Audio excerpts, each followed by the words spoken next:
Yang bikin aku tertarik adalah kedaulatan negara itu bisa dari satwa juga.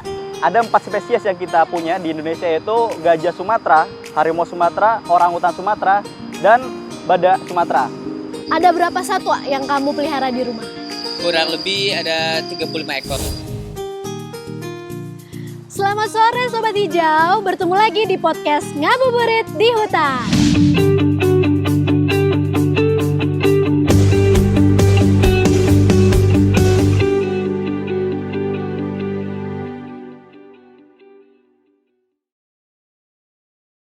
Seperti biasa nih Sobat Hijau, saya Tasya Kamila akan ngajak Sobat Hijau semuanya untuk ngabuburit bareng.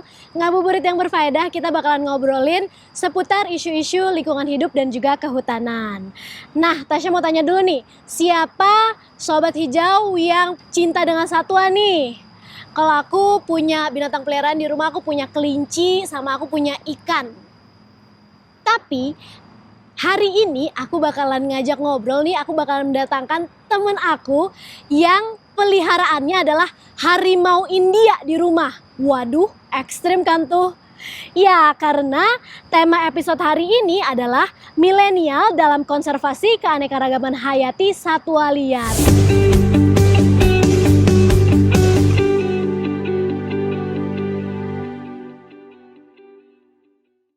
Dan Sobat Hijau, sebagai informasi, dalam proses produksi dan syuting podcast ini, kami sudah menjalankan protokol kesehatan untuk mencegah penularan COVID-19. Sobat Hijau, apa sih keanekaragaman satwa liar? Apa ya kira-kira? Bagi yang belum tahu, ayo kita sama-sama saksikan tayangan berikut ini.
Sobat Hijau udah paham kan soal konservasi satwa liar. Ini temanya masih berhubungan juga ya sama tema podcast kita di episode sebelumnya. Ada deforestasi dan juga ada tentang karhutla yang mana upaya-upaya pencegahannya adalah supaya kita bisa menjaga keanekaragaman hayati di hutan Indonesia. Nah, seperti janjiku tadi, aku akan menghadirkan orang-orang yang bisa ngebahas dan terjun langsung nih ngehandle satwa liar. Kali ini kita bakalan ngobrol sama seorang animal handler yang pelihara berbagai satwa di rumahnya. Ada Alsyad Ahmad. Halo. Hai, apa kabar? Halo Tasya, baik kabarnya. Terima kasih ya udah ikutan ngabuburit di hutan bareng Iya, aku. Sama-sama. Dan gak cuma ada Alsyad doang, tapi kita juga ditemani dengan Mas Irfan, staf pengawetan in situ dengan latar belakang pendidikan bidang hukum di Direktorat Konservasi Keanekaragaman Hayati KLHK. Hai Mas Irfan. Wah, bakalan seru banget nih obrolan kita karena dua-duanya sama-sama cinta dan peduli terhadap satwa liar. Yang pertama yang mau aku tanyain ya sama kedua narasumber kita nih, kenapa sih keanekaragaman hayati itu penting? Mungkin ke Mas Irfan dulu deh. Kenapa sih keanekaragaman hayati itu harus dilestarikan, harus dilindungi, khususnya di hutan Indonesia? Kita flashback dulu ke belakang sebelumnya. Indonesia memiliki keanekaragaman hayati yang melimpah, terutama pada tingkat spesies, genetik, dan ekosistem. Di mana 720 mamalia di Indonesia itu sudah diakui oleh negara maupun di tingkat global. Konservasi keanekaragaman hayati itu sangat penting karena selain menjadi bagian dari isi bumi, tentu juga diciptakan oleh Yang Maha Kuasa karena ada manfaat di dalamnya. Sehingga kita perlu melindunginya. Namun kita juga bisa memanfaatkannya. Tapi ingat, memanfaatkannya itu harus secara lestari, yang kita kenal biasanya dengan secara berkelanjutan. Flagship spesies di Indonesia itu melambangkan sebagai satwa kedaulatan negara. Ada 4 spesies yang kita punya di Indonesia, yaitu gajah Sumatera, harimau Sumatera, orangutan Sumatera, dan badak Sumatera. Itu menjadi kedaulatan negara itu bisa dilihat dari satwa-satwa prioritas kita itu. Wah, aku tertarik nih soal flagship species yang tadi Mas Irfan udah sempat sebutkan. Jadi yang bikin aku tertarik adalah kedaulatan negara itu bisa dari satwa juga. Itu gimana tuh? Ya tadi kembali ke tadi saya sampaikan bahwa flagship species itu kedaulatan negara bukan hanya dari lambang negara atau apa, tapi kekayaan kita juga menjadi kedaulatan negara kita.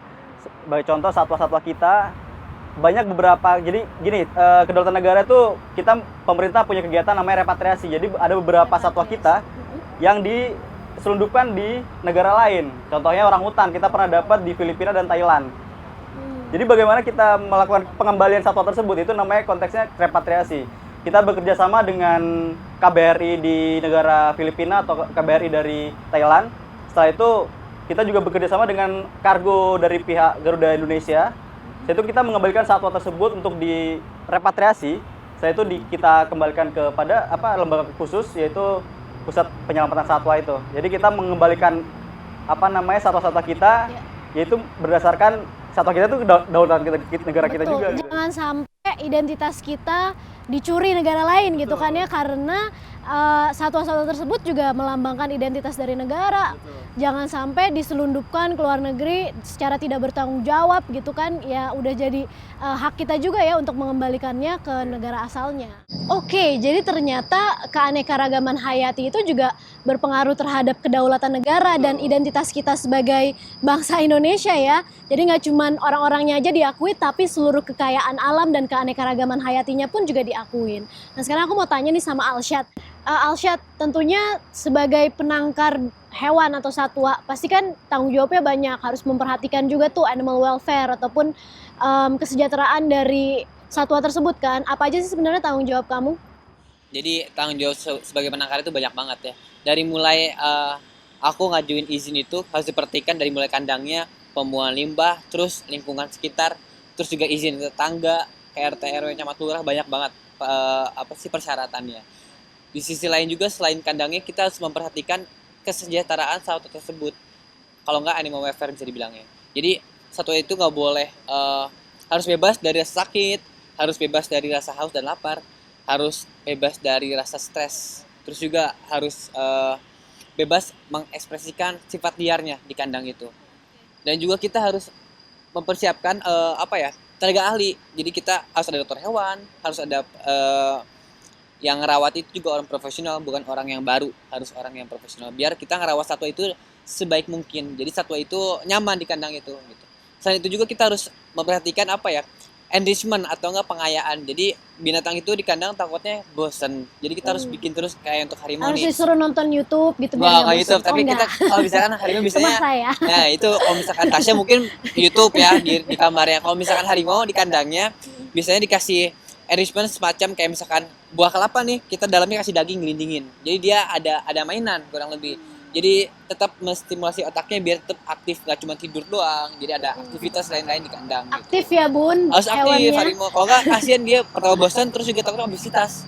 Oh Gitu. iya. Jadi itu kan kesehatan dia juga ya harus Iya, diperhatikan dan ya. juga nutrisinya harus jaga. Kebetulan di rumah emang ada ahli nutrisi. Jadi untuk pakan satwa semua dihitung porsinya. Kombinasinya, banyaknya, variasinya itu. Udah kayak kebun binatang sebenarnya sih di rumah. Iya, Udah ya. ngasih sistemnya kayak gitu ya, udah mirip lah, hampir mendekati. Jadi benar-benar kesejahteraan hewan tersebut tuh harus benar-benar dijaga dan itu merupakan tanggung jawab yang besar juga ya bagi penangkar Gampang. dan tanggung jawab kita juga kepada negara nih untuk melindungi satwa-satwa ini seperti apa. Iya betul banget. Terus Mas Irfan, kalau tadi Alsyad udah ngejelasin soal kesejahteraan hewan-hewan atau satwa ex situ ya sebagai penangkar. Kalau untuk in situ sendiri ada nggak sih aturan khusus ataupun cara-cara untuk make sure bahwa hewan-hewan atau satwa-satwa yang tinggal di alam itu tuh sejahtera? Jadi kesejahteraan satwa di in situ yang kita kenal sebagai upaya pelestarian alam, khususnya yang berada di habitat aslinya atau alaminya, kita harus melakukan upaya bagaimana ketersediaan pakan yang cukup dan agar dia juga bisa berkembang biak secara alami di alam. Kegiatan ini dimulai pada saat diselamatkan dari konflik dengan manusia. Kegiatan di in situ, seperti tadi saya sampaikan, terdapat lembaga konservasi khusus, yaitu lembaga yang dikelola langsung oleh pemerintah melalui kerjasama dengan mitra. Di situ banyak beberapa satwa-satwa kita yang butuh penanganan khusus, terutama setelah dia direscue di alam, setelah dia diselamatkan di alam, dia butuh penanganan khusus untuk dipulihkan kembali agar sifat liarnya kembali lagi ke alam. Dan tidak lupa juga ada beberapa teknisi dari pusat rehabilitasi tadi itu, kita mendatangkan namanya tim-tim khusus ya dokter hewan dari tiap mitra. Nah sekarang aku mau tanya nih sama Alsyad sebagai orang yang cinta dan peduli juga terhadap satwa. Menurut kamu kenapa sih habitat dari satwa-satwa tersebut harus dilindungi supaya satwa liar itu nggak terancam punah? Iya, jadi selain kata Mas Irfan tadi ya, kalau misalkan Indonesia itu emang kaya akan keanekaragaman hayatinya, satwa liar di alam itu mempunyai peran penting untuk ekosistem.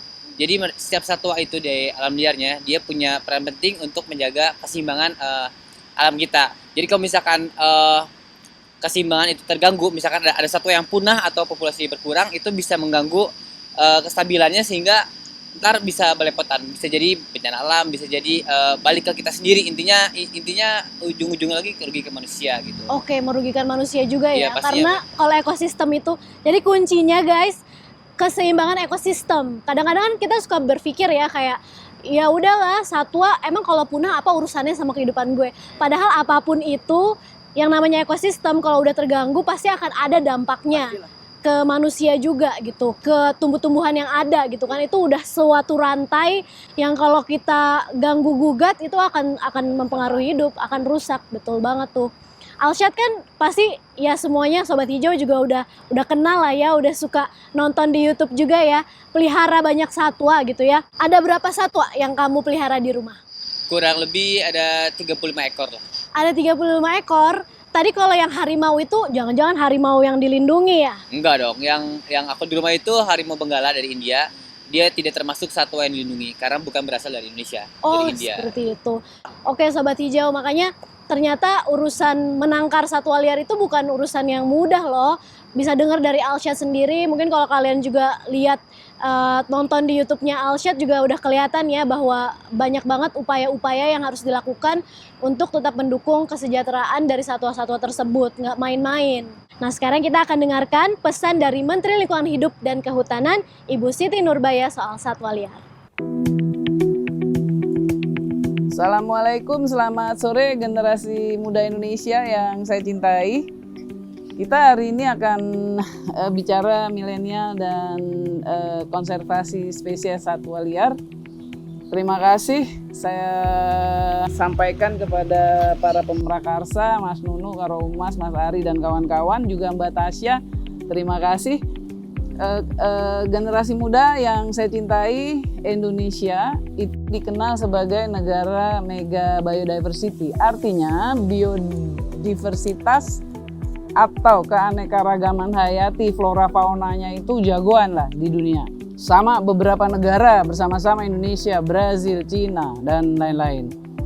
Jadi penting ini. Biodiversity atau keanekaragaman hayati itu sangat penting dan menjadi perhatian dunia. Perhatian internasional, perhatian semua, dan saya percaya juga menjadi perhatian generasi muda. Kan banyak generasi muda pencinta hewan, pencinta satwa ya. Secara internasional orang sering sebut flagship species. Flagship species itu adalah satwa-satwa yang selalu menjadi perbincangan, menjadi perhatian, dan selalu juga menjadi ukuran seperti harimau, gajah, orangutan, badak.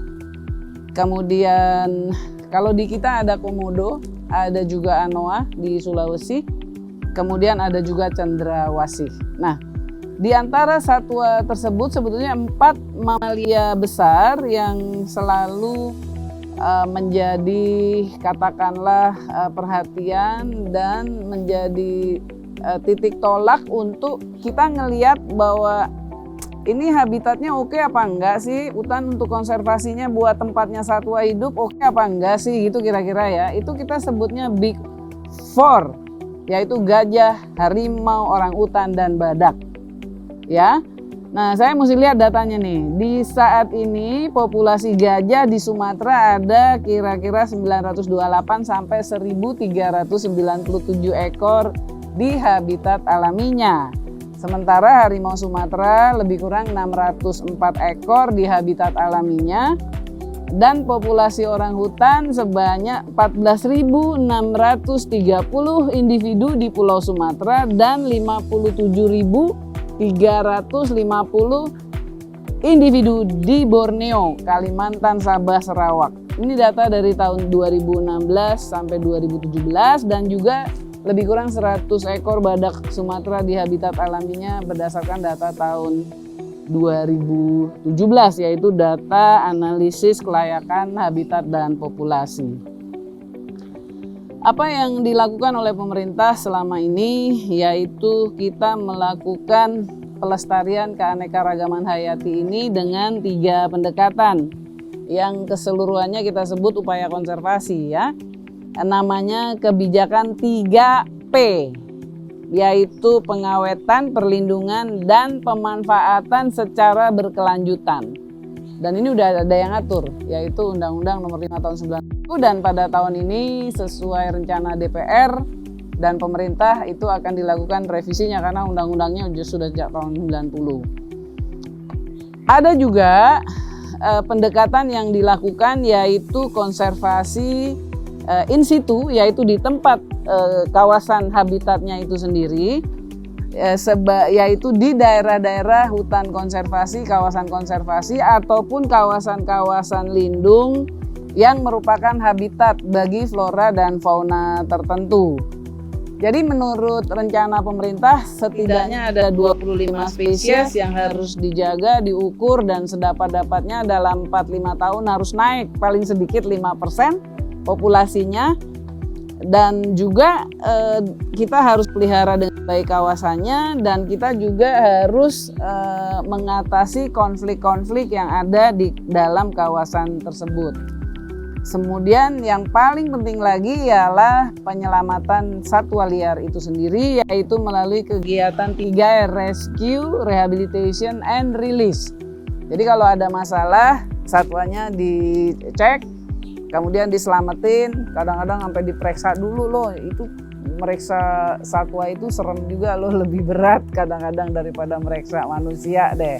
Nah Bu, abis itu dirapihin, direhab, lalu kalau dia udah baik, udah sehat, ya harus dilepas liarkan lagi gitu ya. Nah, di sisi lain ada yang melalui lembaga konservasi. Lembaga konservasi itu misalnya tempat-tempat penangkaran, bisa juga kebun binatang dan lain-lain yang kita sebut ex situ. Jadi kegiatan di dalam ex situ seperti taman safari. Pasti udah pada pergi loh ya ke taman safari ya, atau ke itu loh, jangan jauh-jauh deh, Ragunan. Ke Ragunan Pasar Minggu juga bisa dilihat. Nah, di situ kita juga sebetulnya melakukan konservasi dari satwa. Syukur-syukur bisa berkembang populasinya, dan rata-rata berkembang ya. Kalau lihat di Taman Safari itu saya dapat laporan hampir tiap tahun tuh nambah terus anak-anaknya gitu dari berbagai satwa itu. Dan ada lagi kaitan antara in situ dan ex situ. Jadi kalau sudah sehat misalnya atau sudah saatnya. Jadi kalau lembaga konservasi itu misalnya dia dapat izin lalu 5-10% itu sebetulnya anaknya mesti dilepasin gitu ya. Itu ada link-linknya. Apa yang penting akhirnya bagi kita sebagai bangsa Indonesia, jangan lupa loh, satwa itu milik negara. Jadi kita sebagai warga negara, sebagai anak bangsa, kita harus memeliharanya, dan kita harus terus menjaga atau melakukan konservasi, pelestarian, dan itu udah diatur sebetulnya. Dan dalam bahasa keren itu kira-kira kita harus harmonis hidup antara alam dan manusia, atau living in harmony with nature. Jadi saya kira itu paling penting. Dan ada lagi sebetulnya yang saya mau nitip nih ya kepada semua generasi muda yang saya cintai. Itu kalau ada dagang-dagang satwa yang dilarang, atau katakanlah satwa-satwa yang dilindungi di online, itu cepet-cepet sama-sama deh saling teliti deh gitu. Kalau ada yang mencurigakan, laporin aja, nanti kita cek, kita teliti, dan kita bina bahwa nggak boleh loh jual beli satwa yang dilindungi, itu kan milik negara gitu. Milik negara tuh artinya milik kita semua, jadi kita yang mesti jagain gitu ya. Jangan lupa ya, terusin diskusinya, dan nanti kalau udah waktunya mau berbuka puasa, ya buka puasa. Selamat berbuka puasa. Wassalamualaikum warahmatullahi wabarakatuh. Terima kasih Ibu Menteri atas arahannya. Oke, kita balik lagi ya nanya ke Alsyad nih. Sebenarnya kamu menangkar ataupun memelihara satwa-satwa liar tersebut di rumah kamu, itu tuh ada tanggung jawab untuk ngelepasin lagi nggak sih ke alam? Jadi setiap penangkar itu mempunyai kewajiban restocking atau rilis kembali 10% dari hasil tangkarannya. Jadi kalau misalkan di rumah nih ada merak Jawa nih 10 ekor, 1 ekornya anaknya diserahin ke negara buat dirilis kembali atau dilepas kembali ke alam. Jadi ujungnya untuk kita membantu habitatnya yang di alam atau enggak populasi di alam terus bertambah. Jadi kita support terus konservasi dari ex situ itu terus support buat konservasi yang in situ biar mereka populasi terus bertambah di alamnya gitu. Oke, iya jadi tetap aja ya punya tanggung jawab untuk melepas liarkan kembali sekian persen yang udah ditangkar gitu. 10%. Jadi 10% yang udah ditangkar. Oke Mas Irfan, sekarang sebenarnya apa sih kerusakan-kerusakan apa sih yang terjadi di habitat dari satwa-satwa liar yang sangat membahayakan keanekaragaman hayati? Oke, terima kasih Mbak Tasya. Konservasi itu berbicaranya ke perlindungan pelestarian. Sampai saat ini di habitat satwa kita, ekosistem satwa kita itu mengalami penurunan. Penurunannya berarti pakannya udah nggak ada. Makanya ada konflik-konflik satwa turun ke masyarakat, itu berarti pakan di alam itu udah berkurang. Makanya kita pemerintah berupaya untuk melakukan namanya konservasi, yaitu perlindungan pelestarian. Dari konservasi sendiri itu ada 2 program, namanya konservasi ex situ dan in situ. Konservasi ex situ seperti Mas Alsyad bicarakan tadi, bisa dengan cara ditangkarkan atau melalui lembaga konservasi baik khusus atau umum. Nah dari situ kita bisa tahu bagaimana kita dari kegiatan dua program itu. Dari Mas Alsyad sendiri kan ada namanya restocking. Kalau dari kita ada nama lembaga khusus, lembaga konservasi khusus, itu bisa berupa pusat penyelamatan satwa atau pusat rehabilitasi satwa. Ketika ada konflik di masyarakat, kita rescue dulu ke mana, ke pusat tadi itu.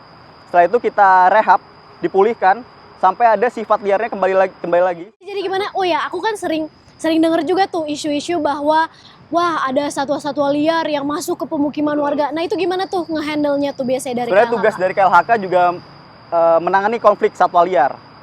Melalui Direktorat Jenderal KSDAE kita punya yang namanya unit pelaksana teknis. Di setiap provinsi itu ada. Kita juga membangun namanya call center siap siaga, yaitu tim dari unit pelaksana teknis, yaitu Wildlife Rescue Unit. Jadi kita ada call center ketika masyarakat menangani konflik atau apapun gangguan-gangguan yang ada di mana di kawasan atau di luar kawasan, mereka bisa langsung telepon ke call center langsung. Oke, Jadi nanti kita siap-siaga ditangani ya. langsung ditangani gitu. Langsung ditanganinya kayak gimana? Ada nggak pengalaman yang menarik yang bisa di-share ke Ada beberapa Sobat Hijau? pengalaman yang kita sering laksanakan di lapangan, yaitu ketika harimau terjerat. Itu penanganan sangat rinci dan apa namanya, mungkin dari teman-teman kita juga bingung, aduh kasihan sekali tuh harimau katanya. Ada yang kaki sampai patah. Jadi kita bawa namanya tim dari unit pelaksana teknis, ada juga dari mitra, ada beberapa dokter hewan juga, tapi penanganan secara rigidnya itu dilakukan oleh dokter hewan terutama. Bagaimana kita menangani satwa tersebut setelah kena jerat, dibawa dengan apa namanya dari ya tadi itu tim dari WRU, Wildlife Rescue Unit. Kita bawanya juga harus animal welfare terutama. Kita harus melihat juga kesejahteraan satwa itu gimana sih sebenarnya. Kita tidak boleh langsung angkat aja satwa yang nggak bisa gitu. Jadi kita bius dulu, dia biar tenang dulu, baru kita angkat, kita rescue ke tempat pusat rehabilitasi. Setelah itu kita pulihkan di situ.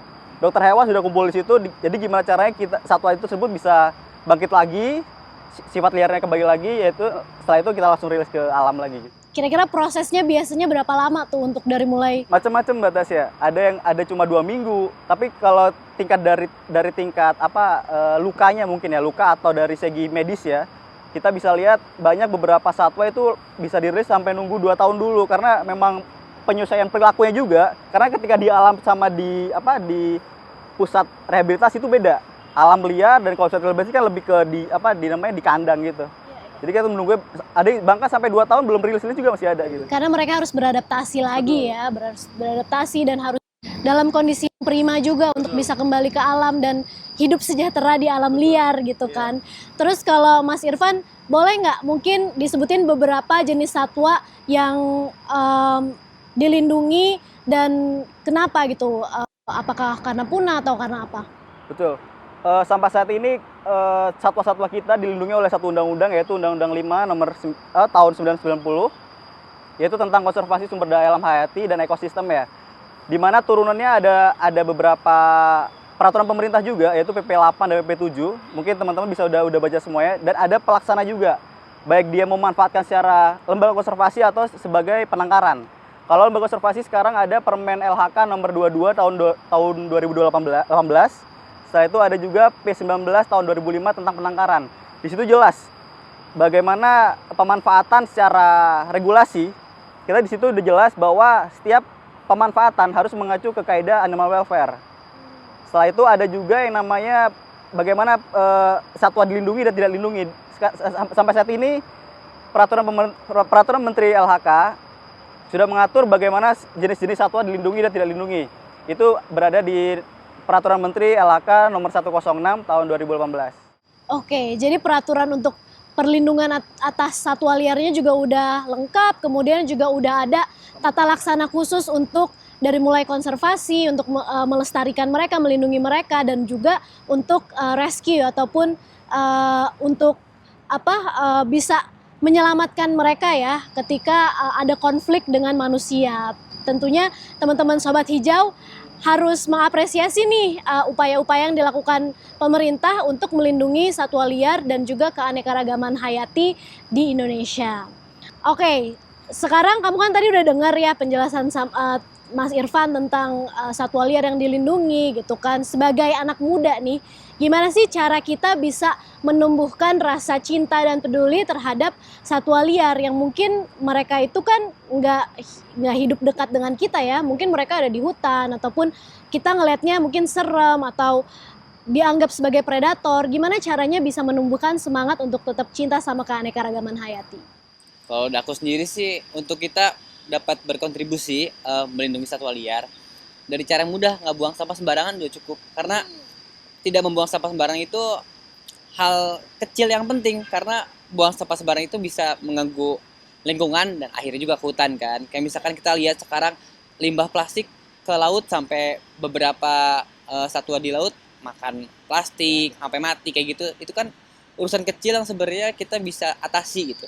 Dimulai dari situ dulu, misalkan kita udah bisa menjaga lingkungan kita, membuang limbah pada tempatnya, itu udah bisa membantu. Tapi kalau misalkan ada teman-teman misalkan yang mau lebih dalam untuk berkontribusi di satwa liar atau di konservasi, bisa misalkan ikutan NGO untuk itu, atau nggak ikut acara rilis atau nggak apapun itu, banyak programnya itu kita bisa ikut sih. Selain kita banyak pengalaman di sana antarnya, kayak misalkan kita tahu gimana sih sistem konservasi Indonesia kayak gitu, kita juga senang lah bisa menyalurkan hobi kita ke sana juga kayak gitu sih. Iya, betul banget tuh. Jadi yang pertama yang harus kita lakukan adalah kita juga harus jaga lingkungan dan alam di sekitar kita. Dimulai dari unit terkecil dulu nih, dari keluarga kita, dari rumah tangga kita sendiri gitu kan. Kita terapkan prinsip-prinsip hidup ramah lingkungan. Dan selain itu untuk membentuk ya, untuk membangun empati kita juga, untuk membangun rasa cinta dan kepedulian kita juga terhadap satwa. Mungkin teman-teman bisa cari banyak informasi tentang apa sih jenis-jenis satwa yang dilindungi, bisa dari Instagramnya KLHK misalkan, habis itu juga bisa dari websitenya KLHK, cari tahu juga dari NGO ataupun LSM yang banyak bergerak soal perlindungan satwa liar, dan teman-teman juga mungkin bisa involve di dalamnya sesuai kapasitas kalian masing-masing. Aku juga mau tanya nih sama Mas Irfan, gimana cara anak-anak muda bisa melindungi satwa-satwa yang terancam punah? Anak muda ya, generasi milenial berarti ya. Sebenarnya dari kita manfaatkan anak-anak muda kita kan sekarang lagi domin-dominnya bermain media sosial. Kita gaungkan sekarang bagaimana memelihara satwa itu tidak harus untuk hobis atau kesenangan aja. Jadi kita melihara untuk kelestarian ke jenjang selanjutnya. Karena banyak apa yang dinamakan dengan konservasi itu kan perlindungan dan pelestarian. Jadi tidak hanya untuk dipelihara tapi untuk ke jenjang selanjutnya. Jadi kita bisa manfaatkan itu untuk di kemudian hari gitu. Jadi gaungkan kita untuk di media sosial kita, bagaimana kita melihara itu jangan hanya untuk melihara tapi untuk kelestarian ke depan aja gitu. Iya, jadi kita harus gaungkan stop animal abuse, jangan menyiksa satwa, kemudian juga jangan sembarangan menangkap atau berburu satwa-satwa liar gitu kan, karena banyak yang dilindungi, dan kita pasti harus perbanyak informasi apa aja sih jenis-jenis satwa yang ada di Indonesia yang sudah dilindungi, dan bagaimana caranya kita juga bisa berkontribusi dengan kapasitas kita masing-masing, mungkin dengan sosial media kita untuk menyebarkan informasi yang benar soal satwa-satwa yang ada di Indonesia. Nggak cuman menjadi kesenangan pribadi doang ya, oh keren-kerenan gitu ya, oh gue di rumah pelihara harimau atau pelihara apa, tapi kita harus tahu juga ya bahwa ada tanggung jawab nih. Ketika kita memelihara, kita punya tanggung jawab kepada diri kita, kepada binatang itu sendiri, dan kepada kelestarian Indonesia. Oke, baik. Sobat Hijau, ternyata mencintai satwa itu nggak berarti kita harus melihara di rumah loh, tapi masih banyak yang bisa kita lakuin untuk menunjukkan cinta kita dengan cara terus menjaga habitat satwa sehingga satwa-satwa tersebut bisa lestari di habitatnya. Jadi balik lagi ya, seperti yang aku bilang tadi, bahwa isu-isu seperti deforestasi, kemudian juga karhutla itu penting untuk kita ketahui ketika kita mencintai satwa, karena hutan adalah habitat dari satwa-satwa Indonesia dan kita harus lindungi supaya keanekaragaman hayati di Indonesia tetap terjaga.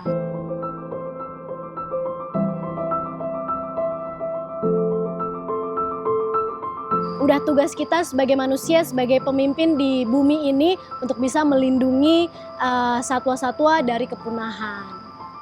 Baiklah, nggak kerasa nih Sobat Hijau, ternyata sebentar lagi udah buka puasa. Kita seru banget ya, udah ngobrolin soal satwa liar dan bagaimana cara-caranya kita bisa melindungi satwa-satwa tersebut. Aku mau terima kasih sama Alshad, sama Mas Irfan karena udah bergabung di podcast Ngabuburit di Hutan. Semoga episode kali ini bisa membangkitkan semangat kalian nih Sobat Hijau untuk terus mencintai satwa liar yang ada di Indonesia, untuk terus melindunginya dan menjaga keanekaragaman hayati di Indonesia.